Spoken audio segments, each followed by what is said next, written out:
seriously popular.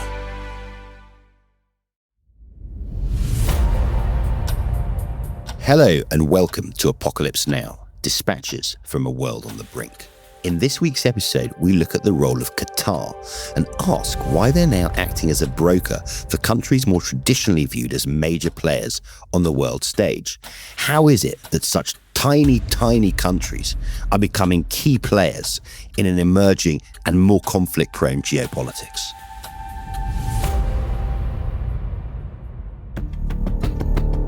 Let's say the war stops tomorrow. We're left with one of the biggest orphaned populations around the world. We're left with the biggest amputee community per capita around the world. We're left with 2.3 million people, most of whom have lost their homes completely or partially as a result of this war. We have always said that the only way out of this is for the Palestinian people to have hope in the future, where they have their own state, they live on their own land, they have prosperity, and they can dream for a better future for their children and their children's children. We had been pressuring as much as possible to get Eidan home. He was in a very difficult situation. We had reports that Israeli bombardment has resulted in bombing a place that's very near to him, and we were afraid that he was dead, and he was only confirmed alive days before the exchange happened. Nobody should assume that people who've been displaced from their lands, people under occupation, people who've been taken out of their homes and thrown in the street, their children would live up to be productive members of society without a feeling of vengeance, a feeling of hate.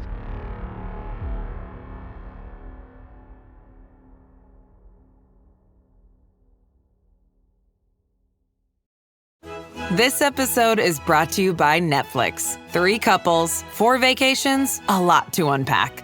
Watch The 4 Seasons, a new series starring comedy favorites Tina Fey, Steve Carell, Will Forte, Coleman Domingo, and more in a hilarious and heartfelt love letter to long-term relationships. Based on the original Alan Alda film. Watch The 4 Seasons, May 1st, only on Netflix.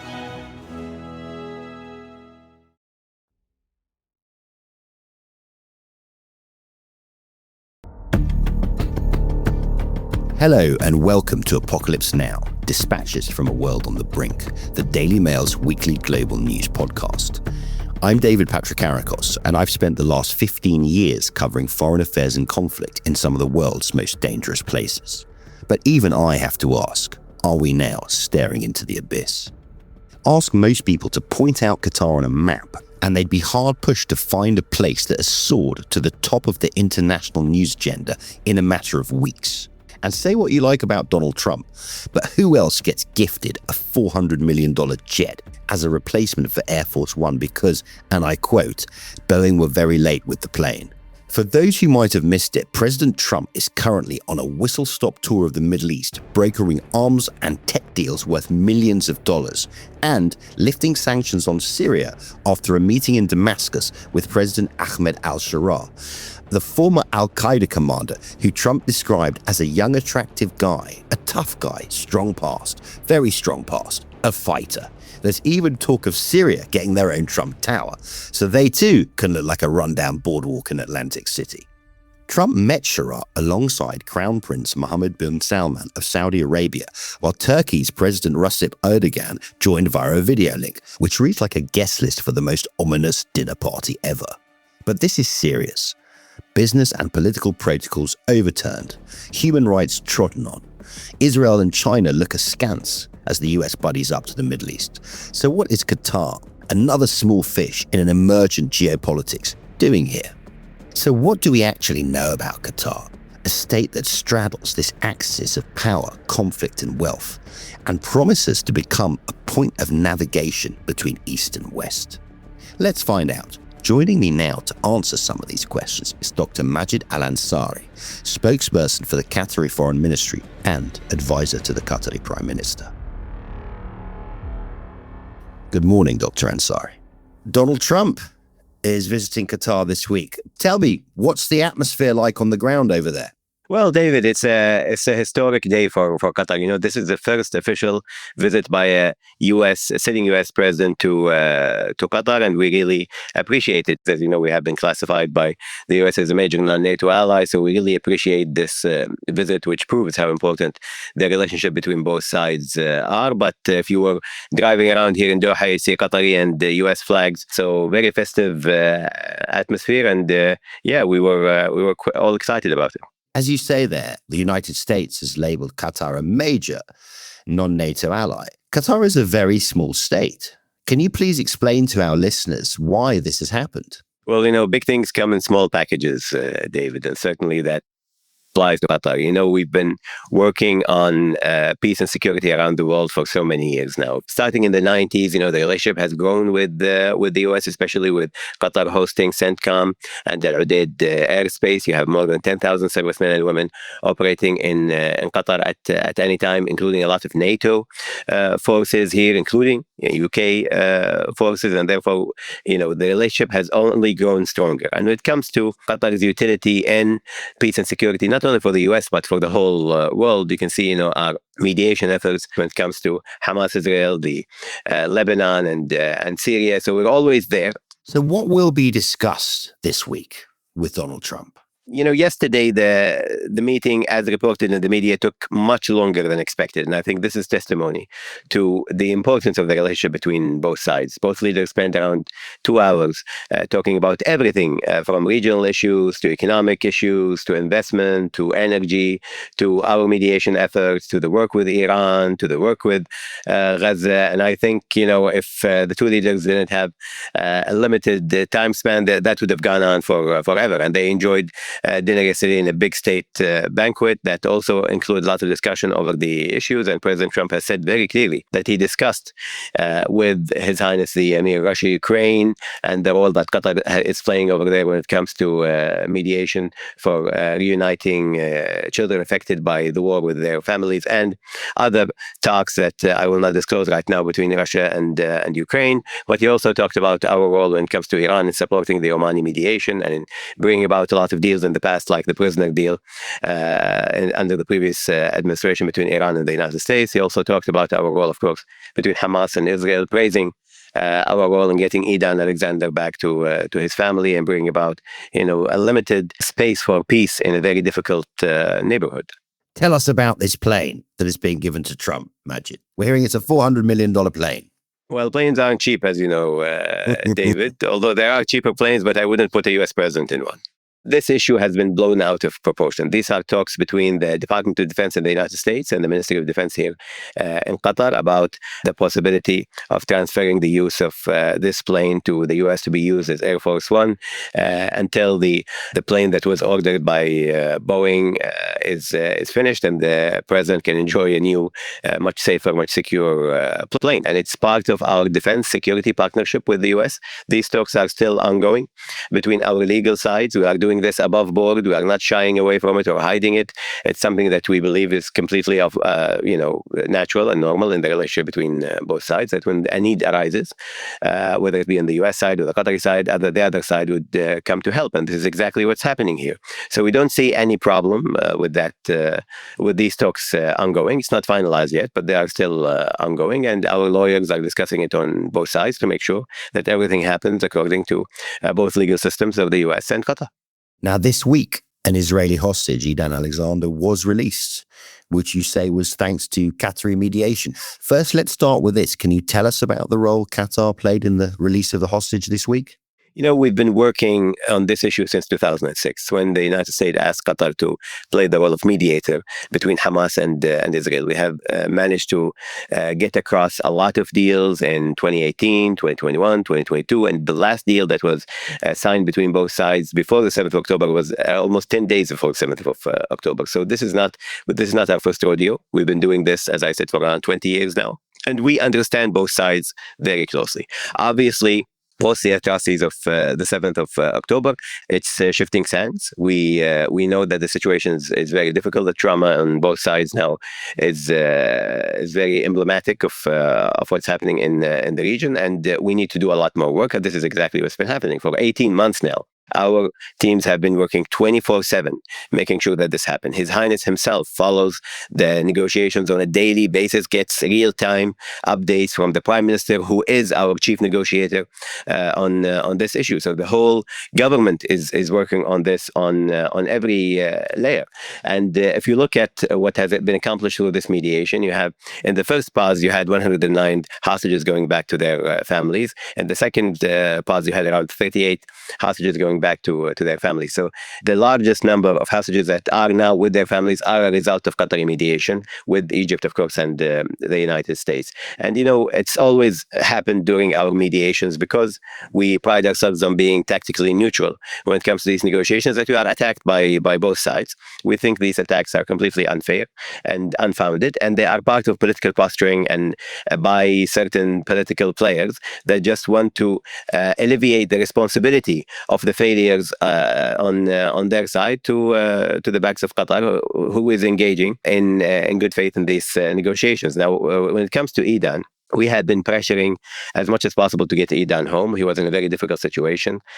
We had reports that Israeli bombardment has resulted in bombing a place that is very near to him, and we were afraid that he was dead, and he was only confirmed alive days before the exchange happened, thankfully. But we have to remember also that as Idan goes home to his family, there are other hostages still in captivity, and you have 2.3 million people in Gaza that are still suffering from bombardment. And we are very frustrated by the fact that this deal that was supposed to build momentum to a longer deal, as we have seen President Trump say here in Doha, Steve Witkoff has said yesterday here in Doha that we are engaging in new negotiations, we're bringing new ideas to the table, that instead of the Israeli government seizing on this opportunity to bring peace to their people and to the people of the region, they use the next day to prove that they will continue the war effort and that there is lack of interest in a deal by killing more than 80 Palestinians, including 22 children, in the bombing of the hospital. So we hope that the Israeli government realizes responsibility, comes back to the negotiation table in good faith, and we find a way out of this rabbit hole that will just keep on digging until we find ourselves in a regional crisis that we can't control. So to be clear, you are blaming Israel squarely for the breakdown in negotiations here. There are elements of responsibility on both sides, but the acts of Israel post Idan Alexander going home to his family certainly complicated things. Qatar is one of those states everyone's heard about, but not many people understand. Some people have accused you of enabling Hamas or working too closely with them. What is your response to this?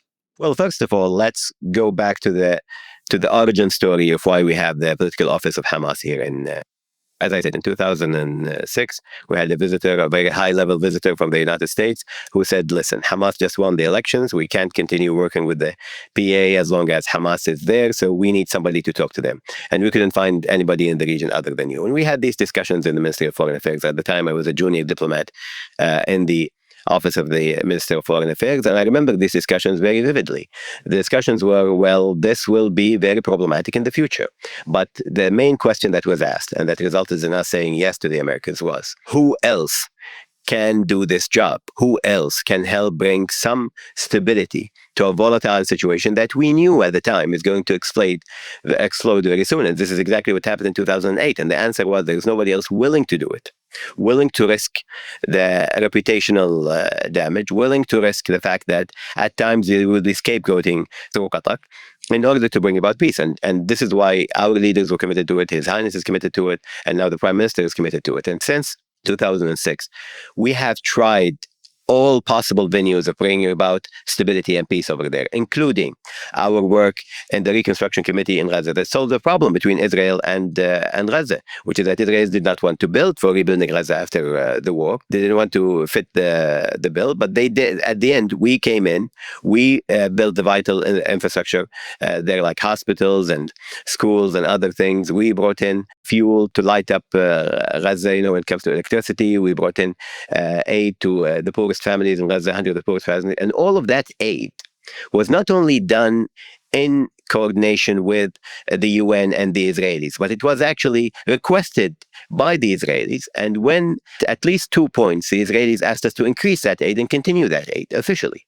And therefore, it's not something that we are trying to hide or something that is nefarious. It is something that was always above board. And the main reason for that was to get leverage in the mediation, was to be able to give the Palestinians hope for a future and get them away from radicalization. And this has worked for a long time, but sadly, the policies of occupation, the policies of besieging Gaza, have allowed radical narrative to take over. Sadly, on both sides, of course. And what we see right now is a result of that. However, we didn't stop doing this. We will not stop doing this as long as there is a chance for peace. And during the past 18 months, we've been attacked from right and left from both sides for being unbiased in the talks. We don't represent the interests of Israel or Hamas on the table. We represent the interests of both peoples on both sides who are looking for a future without war and conflict. And believe me, David, you've written about your life as the son of exiles. Nobody should assume that people who've been displaced from their lands, people under occupation, people who've been taken out of their homes and thrown in the street, their children would live up to be productive members of society without a feeling of vengeance, a feeling of hate linked to them. They need to be in an environment where they have hope for the future. They need to be in an environment where they have something to lose. And that is exactly what Qatar's effort has been trying to do, is bringing that normalcy to life in Gaza. Now we have a generation that will live on thinking of only one thing: the bombardment of civilians in Gaza and the attacks of the 7th of October in Israel. What we need to do to walk back from that is a lot, but Qatar is doing its part, and I hope that the rest of the world will pitch in. This is Apocalypse Now. We'll return after the break with Dr. Majid Al-Ansari, spokesperson for the Qatari Foreign Ministry and advisor to the Prime Minister.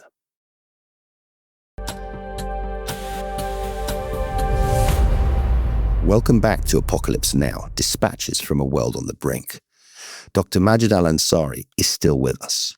Now, I've been to Gaza and I've seen the effect of Qatar's aid on the ground. You'll drive down a very rickety road and suddenly you'll hit smooth tarmac. And I'll say, where did this come from?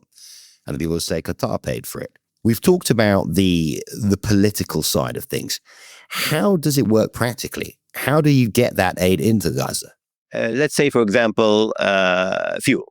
How does Qatari fuel get into Gaza and power up the grid over there? The money goes to the Israeli side. Over there, it is bought through the UN. The fuel is bought in Israel. So it's effectively Israeli fuel. And then it's taken into Gaza by trucks that are sealed and monitored by the UN and then delivered to the electricity station. So you know that there is no foul play there and that no fuel is being used for other purposes. So let's talk about aid to poorest families, for example. Again, money is transferred to Israeli banks. It is withdrawn over there.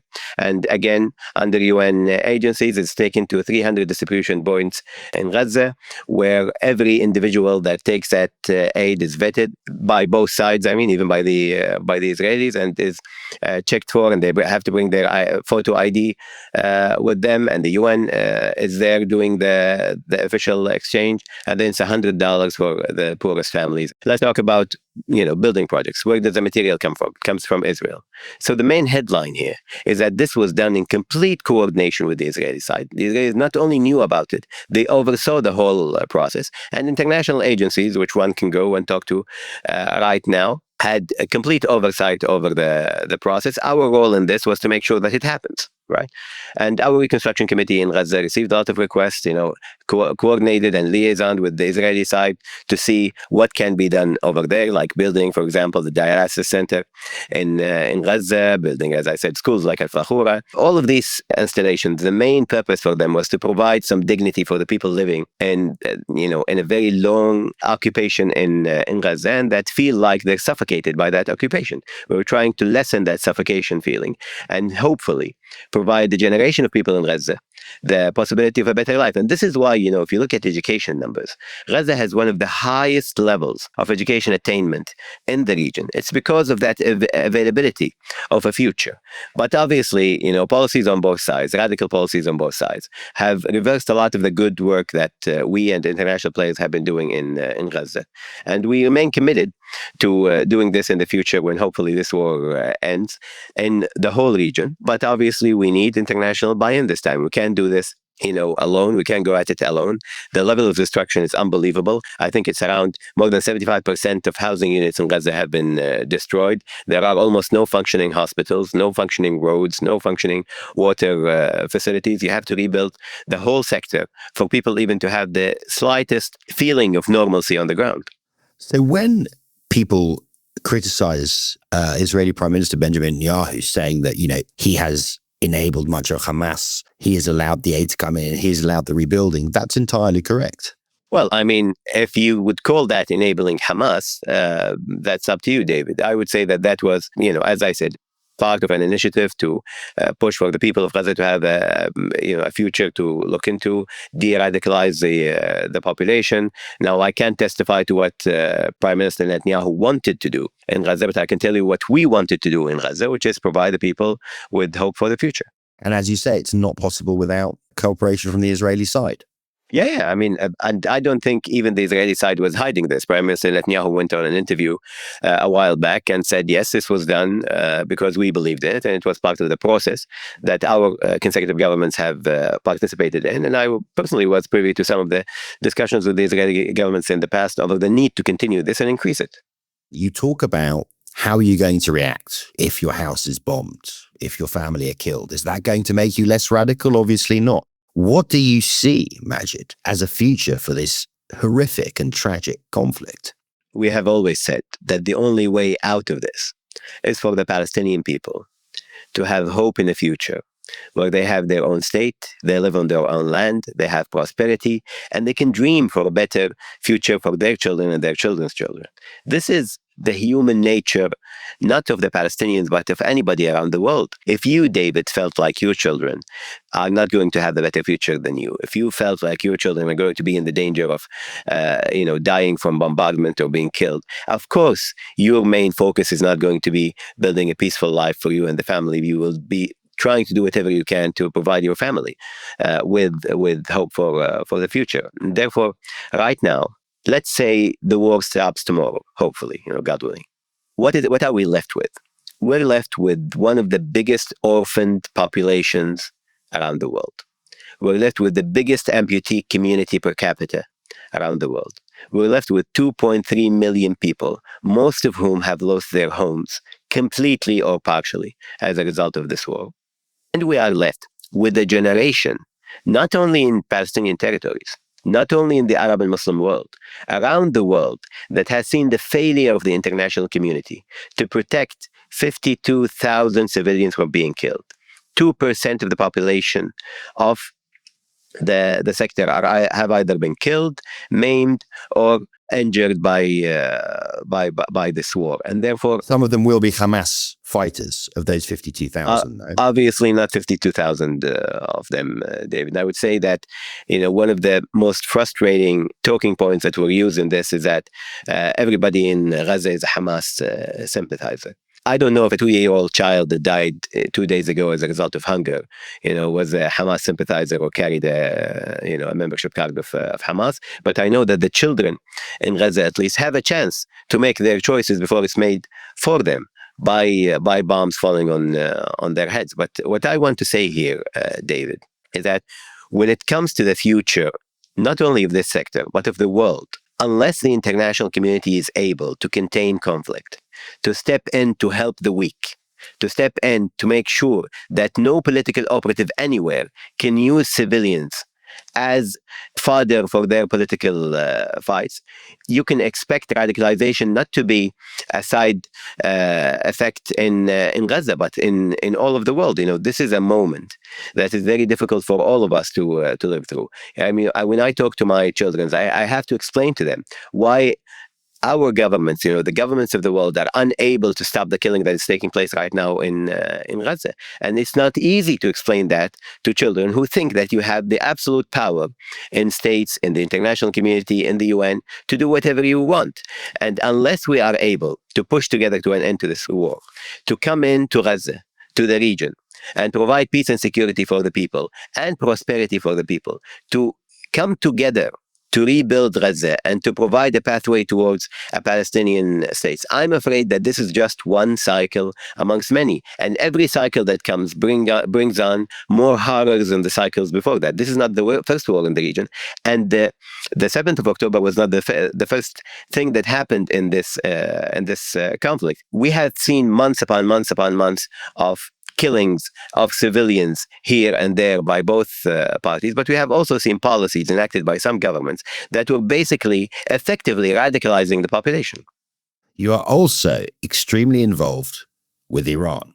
Now, Iran has many problems with what we call the international community, not least over its nuclear program, a crisis that has gone on for over 20 years since the discovery of secret nuclear facilities in various locations around Iran. Can you explain to our listeners the role that Qatar is playing in yet another geopolitically vital, this time political for the moment, conflict?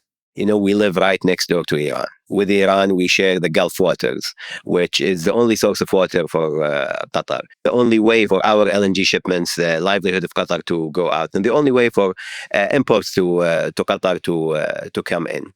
You know, just to give you an example, the North Gas Field, which is the main source of natural gas for Qatar, the main source of income for the country, is shared with Iran.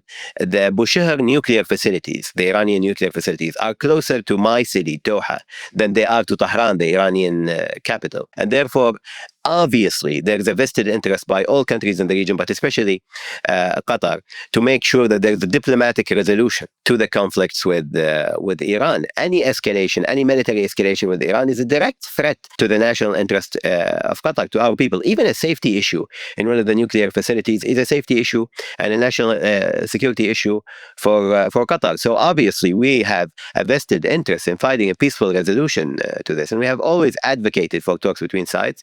We have helped these talks, facilitated these talks in the past. We have reached a deal between Iran and the United States for the prisoner exchange a while back. And we are working right now, back-channeling between both sides. His Highness was in Tehran very recently. We have had talks with them. You know, obviously, we don't see eye to eye with Iran on a lot of things, but we are working very closely with them to realize peace between them and our region, and peace between them and the West. And I think it is because of the roles that countries like Qatar, Oman, Saudi Arabia, UAE, even Iraq, other countries in the region, that effort has led to this moment right now. We are very thankful that the U.S. administration is open this time. This administration has been open about talking to anybody in order to realize peace. They talked to Hamas in order to get Aidan Alexander back home. They talked to the Taliban in order to get Corbett and his colleagues back home. And they are talking to Iran in order to prevent escalation in the region. And since the 7th of October, we've always said this is going to spiral into a regional war if we don't control for it, if we don't have partners for peace on the other side in the international community working together to make sure that this conflict succeeds and that you have some kind of de-escalation happening. So we are very keen to see this succeed. And obviously, we are all working for a peaceful resolution to all the conflicts that are happening in the region, but this hits closer to home than anything else. We recently had on the program a former Iranian diplomat who was part of the Iranian negotiating team. And he said that if the international community does not cease its threats toward Iran and does not act equitably towards it, he can see a scenario in which Iran went for a nuclear bomb. What is Qatar's stance on the possibility of a nuclear-armed Iran? It's in nobody's interest to have any nuclear weapon anywhere around our region. And we have one country that for sure has a nuclear weapon right now, but we don't want another. So we have been working closely with the Iranians, with the US, to make sure we realize that goal. The Iranians, of course, officially have always stated that this program is not aimed towards producing a nuclear weapon, but nevertheless, we are working towards a deal that would guarantee that would never happen with the Americans. But as I said, David, even safety issues are national security issues for us when it comes to their nuclear facility. So having international oversight, having sanctions lifted so they can use better equipment and better safety mechanisms and utilize the expertise of the world and making sure that these nuclear facilities are safe, even that is important for us. Even if we are able to get a deal between both sides, we still would like to see a lot of oversight to make sure that there is safety issues addressed in the region. But obviously, David, I mean, nuclear weapons have always been used as a deterrent. But the doomsday scenario is somebody having to use that weapons or getting access to those weapons who will use it in any conflict in the region. And therefore, we have always called all around the world for immediate things that can help with the de-escalation when it comes to nuclear powers. We've just seen the escalation between India and Pakistan, two nuclear powers going at it in a very dangerous way. And this is why we stepped in along with our partners to make sure that that doesn't escalate into a full-on war between both sides. And we're thankful that President Trump was able to bring about an end to that short conflict. But in the region here, obviously, as I said, we don't want any nuclear weapons. We don't want an arms race, and we don't want to see escalation go from the political to the military at any point, because we are in a situation right now where the stability of the region is very fragile. Most of the countries in the region are either fragile or failed states. We are just beginning to think about rebuilding in places like Lebanon, like Syria. So we can't afford right now to going into another escalation in the region that could have a domino effect on all of our peoples. What is it in our modern world that makes, on a practical level now, small states like Qatar so important to the mediation amongst such larger powers? As the new world order, well, we used to call it the new world order, now it's probably the old world order. As it came in, the biggest benefactors of this new rule-based world order were the smaller, medium-sized countries that couldn't afford polarization between the great powers of the world. With the end of the idea of spheres of influence and basically, the polarization that took place in the Cold War, that was a time for hope for all of us, as I said, in the small and medium countries, because we knew that now we can exercise our place in the world in a more positive manner. Our economies could prosper, and the shadow of war would be lifted from our regions. And therefore, when we see this world order diminishing, and we are moving again towards the idea of spheres of influence, we are going to be the biggest victims of a world where rules are not the basis of the system, but power is.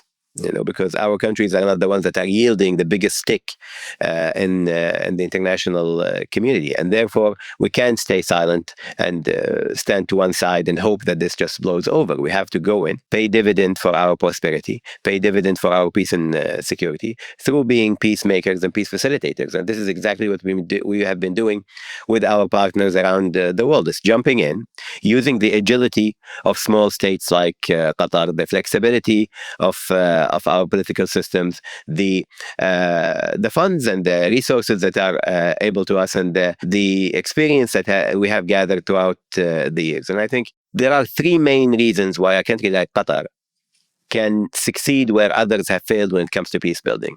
One is our strategic engagement with everybody we work with when it comes to peace facilitation. We don't end the relationship with signing an agreement. We begin the relationship with signing an agreement. This is why we have had a continued role in Gaza when it comes to the Reconstruction Committee, a continued role in Darfur, as the issue of rebuilding was put in the agreement, Doha agreement, that Qatar would help in rebuilding Darfur.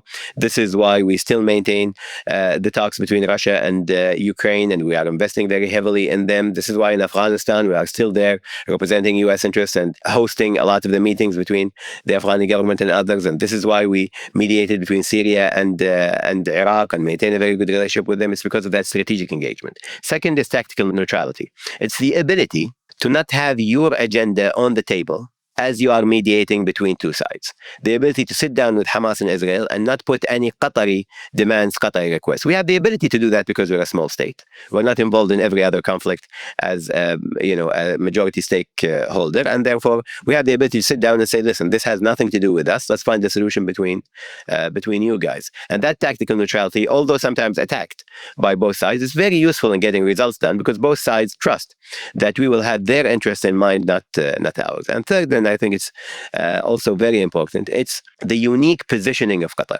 We have always been open to talking to anybody, as long as it's going to bring about peace, or it has the prospect of bringing about peace. There are other players that obviously are very important in any peace building. I can't say that these mediations would succeed unless the international community comes in together, but we have our unique position that we want to utilize to see more peaceful resolutions to conflict.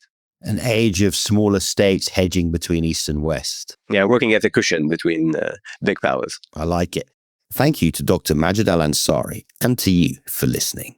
Join me, David Patrikarakos, next time as we continue to bring you dispatches from a world on the brink. Don't forget to follow us on Twitter, TikTok and Instagram at Apocalypse Now Pod. And you can get in touch via email at apocalypsenowpod@dailymail.com. We'll see you next week as we ask once again, Apocalypse Now?